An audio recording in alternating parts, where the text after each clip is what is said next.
You're now tuned into the hottest podcast in the world, the Stay Woke Podcast, right here on the SonicBreakdown.com. Man, it's time to wake up.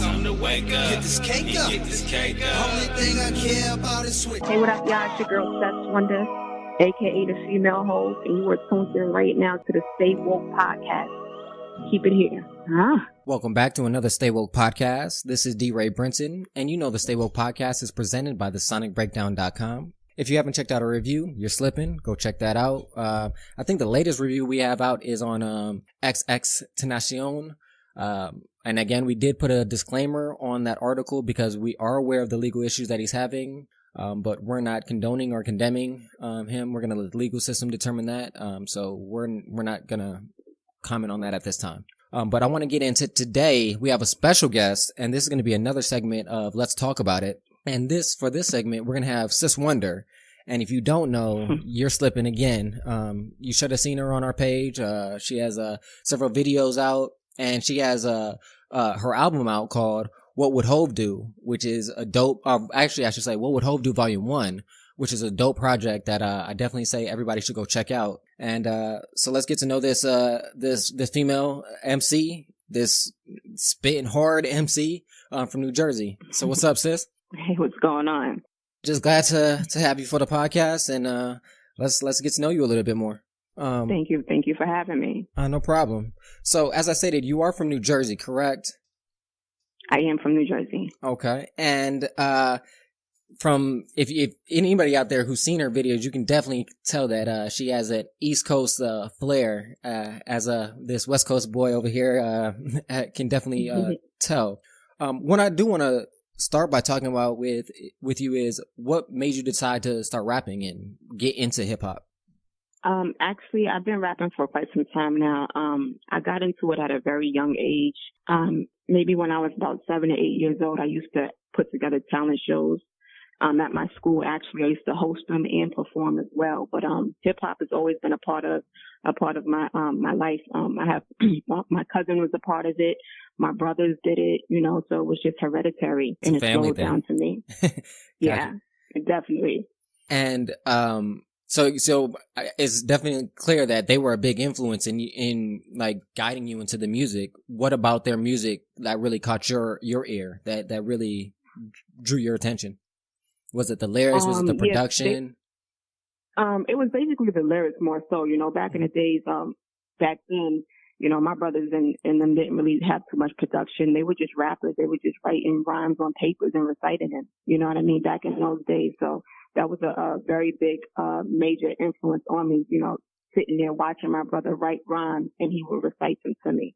And I would do the same thing, but actually I wasn't rapping back then. When I was younger, I used to be a little singer. I used to run around singing.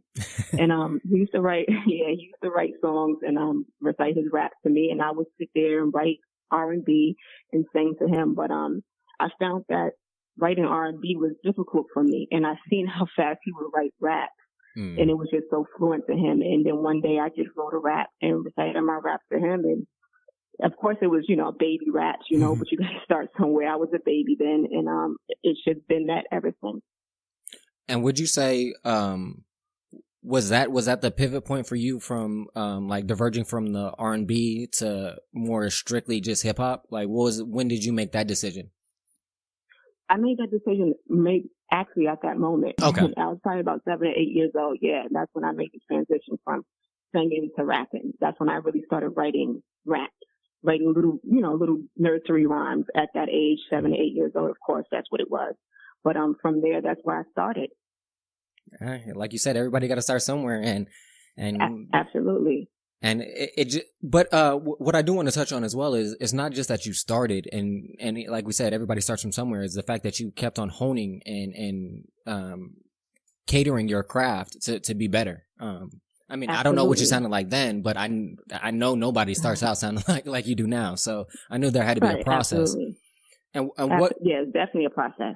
And what was the thing that kept you motivated to keep going to do that? Because there's a lot of people that say they want to be rappers, and a year, a month, or so goes by, and then they just drop it. And not saying that they shouldn't, but some people have to have that dedication, that consistency. Like, but what is it about you, or what gives you that to keep going? I basically kept going because, like I said, before I even started rapping, I was singing and I was putting together talent shows and I was dancing and I was hosting. So I always wanted to be a performer. You know, performing was always in me. So to continue rapping, it was just in me. It was in me to be a performer before anything. So, you know, just wanting to entertain people is what kept me going. I gotcha. And I want to kind of fast forward a little bit and get into what would HOV do Volume 1, because I think that's a really good, a really dope project, and that was my first introduction to you, so that kind of set the tone. And what was going into your thinking of when you were creating that project? Well, what actually started it was for quite some time now, I've always had a comparison to Jay-Z. You know, people, when they hear me or when they see my stage performance or, you know, when they hear my music, however they hear it, they always say, you know what, she gives me like a female Jay-Z aura just from my cadence. You know what I mean? My cadence on these records and the way I deliver these records and some things that I say on these records that people don't catch right then and there, but you may catch it 2 or 3 times after you hear it. You know what I mean? Yeah. So I've always had that comparison to Jay-Z in that form. And like I said, it's been I've had that comparison for quite some time, for years, you know, and I always took it as, you know, as a positive feedback, you know, like, all right, you know, I'm on the right track. You know, Jay-Z is one of my major musical influences when it comes to rap.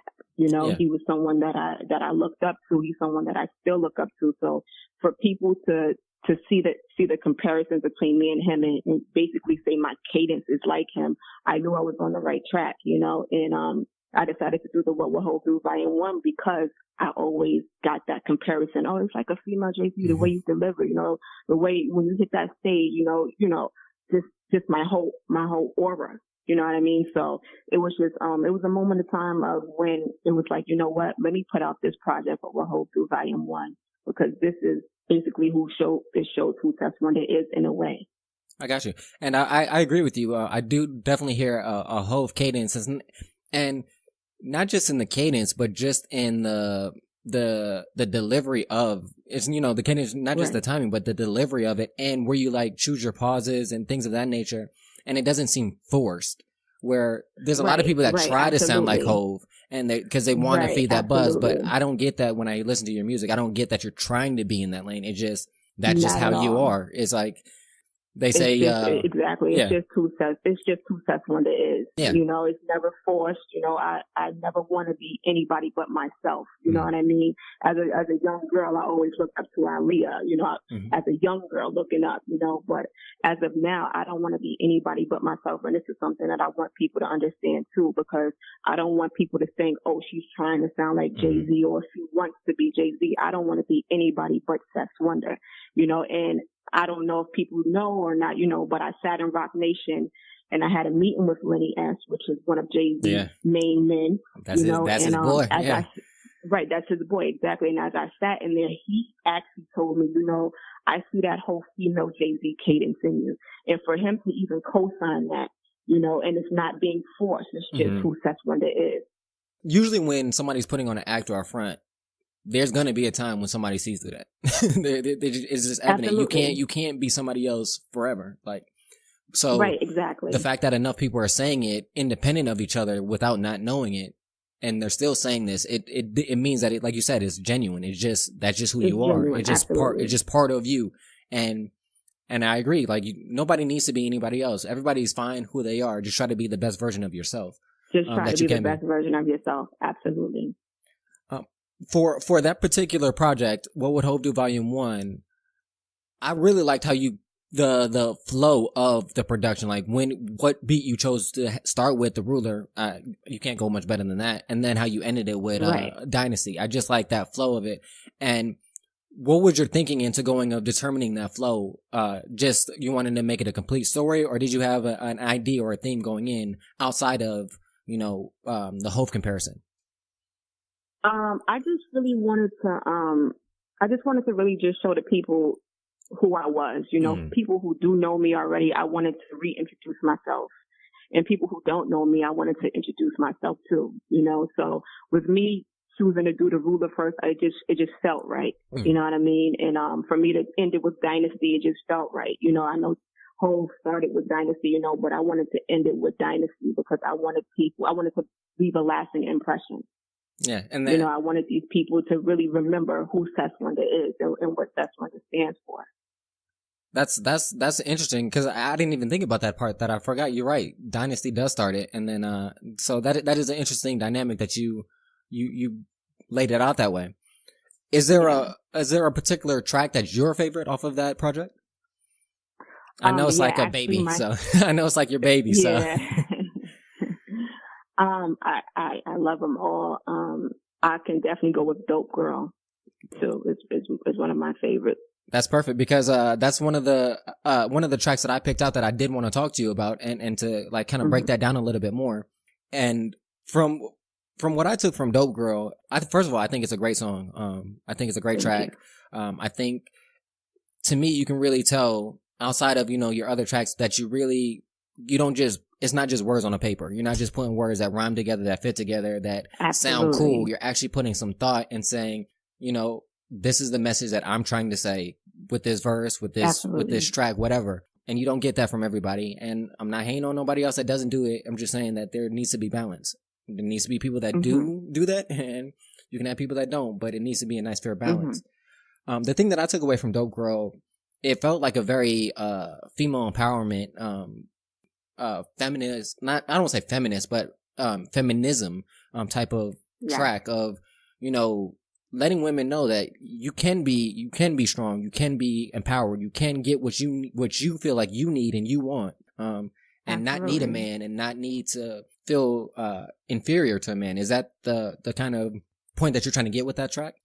Absolutely. That's exactly the direction of it. I just wanted females to know that, you know, you don't have to depend on anyone. You know, be your own boss. You understand what I'm saying? Don't be out here worrying about if a dude got money or things like that. Where's your money? You know, have your own money. You know what I mean? I want these females to know that anything that they get from a man is extra. It shouldn't be what they only have. You understand what I'm saying? Like, so I want these females to be dope. You know, I know that there was a time that, you know, we had a bad bitch era. You know, every girl was a bad bitch, you know, and it started off winning. But now I see it wheezing in the back because I see so many girls who title themselves a bad bitch, but I've seen so many bad bitches get disrespected by men. Yeah. You know, and it's a different approach when it comes to a dope girl. You know, as me being a dope girl, I've been a dope girl all of my life. This is my lifestyle. You know what I mean? What I rap about in Dope Girl is not just made up. This is who I am, you know, and this is what I'm trying to show these girls out here that, you know, it's time to be dope, you know, because like I said, I've seen so many quote unquote bad bitches get disrespected. And I'm like, wow, like, you know, the approach that I see some men take towards these bad bitches is like, wow, like, you know, it's degrading. You know what I mean? And as for myself, I've never been degraded in such a way by a man or by a guy. You know, sometimes as a woman, you need men to feel intimidated. You feel what I'm saying? Yeah. And that's the approach that men have on me because they know they can't approach me in any type of way. Yeah. You know, and a lot of these women, sometimes these men think they're pushovers. So they feel like they can say whatever they want to say to them. But when it comes to me, I freeze them. They stop. You understand what I'm saying? So it's a different type of respect level that they have for me. And I just want these women out here to know that, you know, it's time to change that. You know, that bad bitches is the little one. It's time to be dope. You know what I mean? It's just a whole different approach and it's a whole different lifestyle for women. And I think that right now, women need a voice. You know, they need a voice for somebody to tell them, you know, girl, you can be dope. You know, you don't need a man. You know, that's extra. You know, you be the man. You know what I mean? When men claim they the man, oh, that's that man, that's that nigga. No, you be that, but you can still be a woman, but you be that. You stand firm on that. Yeah, and I think that's a important message that I think that all people need to know. And I do agree with you, women, and especially with this climate, we'll say the political climate, we won't get into that too much, but the way that it seems the culture and society is moving isn't in the direction we should be moving. And so having things like that of telling women, yeah, be that boss, demand the respect, because right, absolutely. In some respects, especially even take out gender, just with people in general, people will give you what you'll allow them to give you. And if you're going to allow them to disrespect you, you're going to allow them to not value you, not hold you to the level of importance that you should be held to, then that's what you're going to get. And so I think it's very admirable of you to pass that message along to others that aren't as empowered as you, so that they can develop that mentality, because it is a mentality, and it's just like with anything. It is. You got to exercise it and continue to work on it, to get better at it. Absolutely. Again, I think that's a dope track. There was a line, I wouldn't say it's like the greatest line of yours, because you have a lot of great lines, but it was a line that, like you said earlier, about how sometimes you'll say something and then you won't get it until, or you heard it, but you didn't hear it. Right. And then you go, oh shit, I get what I missed that. Right. And one of those lines, right, exactly. One of those lines was, I ain't throwing subs, I ain't feeding you niggas. And I did right. when it, cause I was doing stuff and then I heard that and I was like, oh shit. Right. You catch it like, oh my God. Yeah. It made me laugh. And then I was like, because it's so true in that aspect of it, the fact of it's a dope line because of the double entendre and how it fits, how it rides, how it matches the beat. But then when you think about it, it's like on the deeper level of like subtweeting, sub-talking about people in that aspect of like, I'm not going to do that because that's still giving you shine. That's giving you shine. That's giving you light. Why am I going to give you that light? And I just thought that was an interesting idea that more people, I think, especially the way society is with social media and everything nowadays, I think more people need to take that into heart, because we're seeing all these all these people that aren't as talented as others, like the Catch Me Outside girl getting record labels. The only reason why she got that label is because we gave her the shine by saying that, clicking her photos, listening to the songs but why are we giving people that don't deserve that level of acknowledgement? What do you think about things of that nature? Like, and I'm not saying that there's anything against Catch Me Outside girl getting signed, but she's not a rapper. You know what I'm saying? Like, she's not a rapper. She's not an artist. Like, so how is that for you as somebody that's trying to, that is in the industry, that is making it, and you see other people that you know are talented trying to get there? How does that affect your mentality and your mindset? In the past, it used to get to me, when I used to, come across artists that wasn't as lyrically talented as some other artists are, say as for myself, and I used to see them get the recognition and the shine, and it's like, wow, like people really cling to this, and like I said, it used to get to me in the past, but as of now, as of today, I totally let it go. I just feel like whatever's meant for you is going to be meant. You know what I mean? And, you can't really dwell on it too much, because people are going to cling to what they like. You put music out there for people to judge. So if they cling to that, if they cling to her, then, so be it, and well wishes to her and her success. That's how I look at it now, because if you sit back and you think like, oh my gosh, how did this person get this recognition, and this is not even that high, and I'm better than this, you're gonna be sitting in misery for a while, and for me, I don't want to sit there, I'm just gonna press forward and I'm gonna keep going. So I wish everybody well, whether you're hot, whether you're not, what's for you is gonna be for you, and what's not is not. Gotcha. It sounds like just like it's wasted energy, basically, because you fretting, frustrated, stressing, contemplating why they got where they did, it's not going to change your situation. So absolutely. Why waste that energy? Might as well just continue working on your craft. And like you said, and I believe this as well, if you work hard enough, long enough, and dedicated enough, somebody will see it. Absolutely. So I want to transition from What Would HOV Do Volume 1 to your upcoming project. That's Man in the Mirror, correct? Correct. And so first let's start with the title. What made you decide on picking that title out of all the thousands and millions of titles that you could have picked from? Well, I actually named it Man in the Mirror because it actually feeds off of Dope Girl. It goes hand in hand with Dope Girl. So, like I said, I'm a female and I'm all for female empowerment. I'm team female, you know what I mean? And I named it Man in the Mirror because when people go to my page or when people see me in person, or whether you look at a picture or you see me on a blog, you know, people look at me and they think that the things that I have isn't from me. You know, people automatically judge, oh, where'd she get that from? Or not, she didn't buy that herself. Or that's not her car. You know what I mean? So I want people to know, like, you know, this is all me. You know, I just had another interview during the week, and the first thing we opened with was, you know, you're the girl with all the furs, and people be seeing you with furs and this and that. And I'm like, you know, and it's such a way, because that's how my interview opened. That was the first thing that was said to me, you know, and I'm like, wow, you know, I know people see it, you know, but I just want people to know, like, when you see these pictures of me, or if you see me out and about, you know, you see me with something, this is me, you know, this is not coming from a man, you know, this is my hard work of what I do. You understand what I'm saying? Yeah. So that's why I titled it Man in the Mirror, because I'm a female, but people look at me and I'm the man out here. You know what I mean? And that's why I titled it Man in the Mirror. And actually it's spelled woman, but the W-O is very silent. And the M-A-N is capital. So it's Man in the Mirror. But I still wanted people to know that I don't want to be a man. You understand what I'm saying? Like, but I can still be the man and be a woman. Yeah, I definitely. You know, because they never say when a chick is winning, they don't ever be like, oh, that's that woman. No, they don't.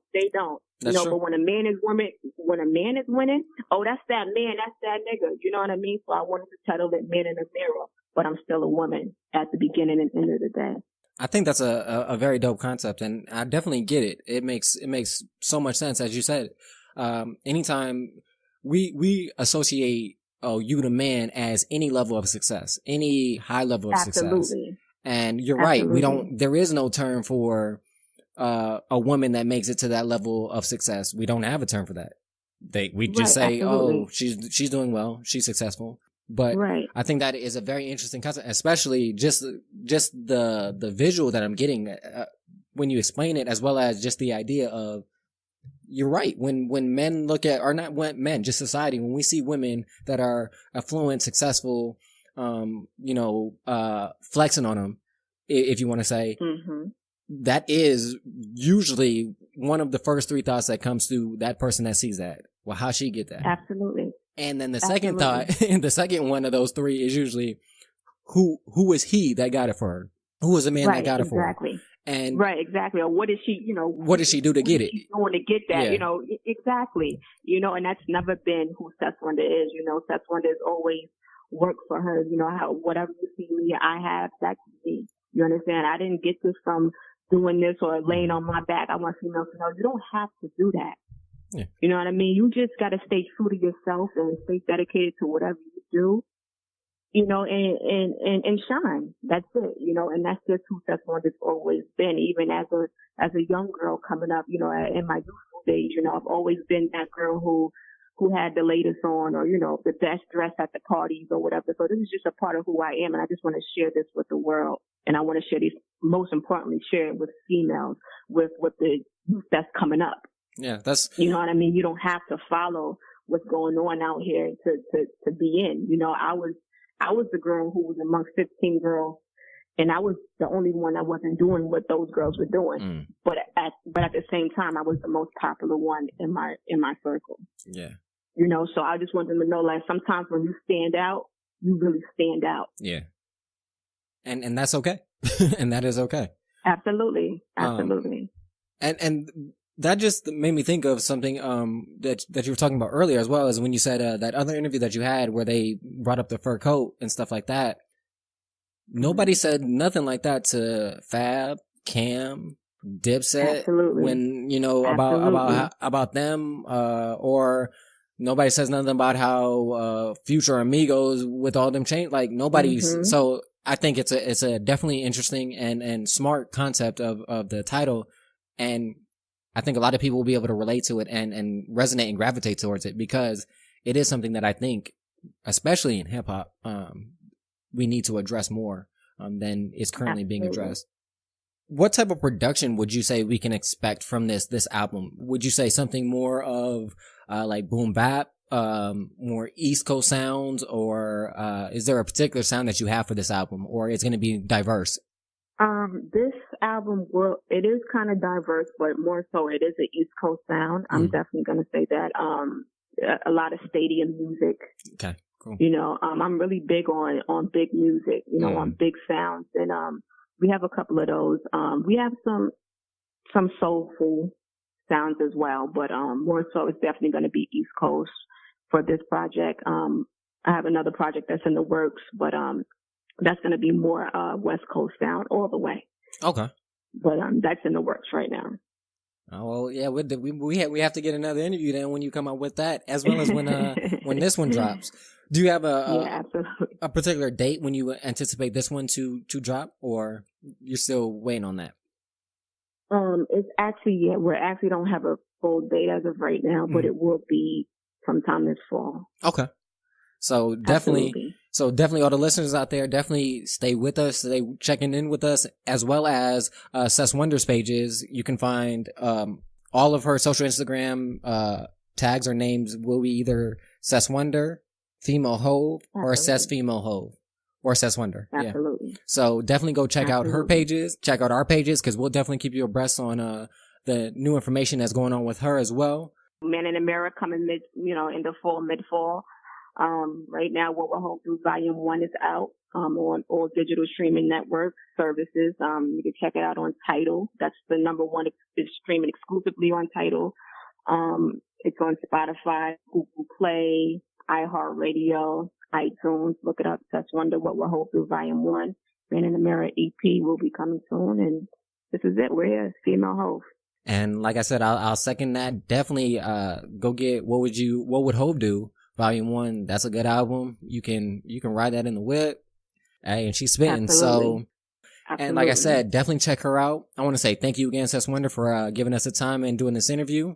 And, no problem. And like I said, her music is dope, so I don't have to really push that. When you hear it, you'll see what I'm talking about as well. So absolutely. So again, I want to say thank you to all our listeners for the Stay Woke podcast. You know, we have a podcast every Friday, so definitely check back in with us. Leave us a 5-star review on iTunes is always appreciated, and check out our YouTube page as well. And you know our motto: live, listen to some great music, and above all, love more, man. We out.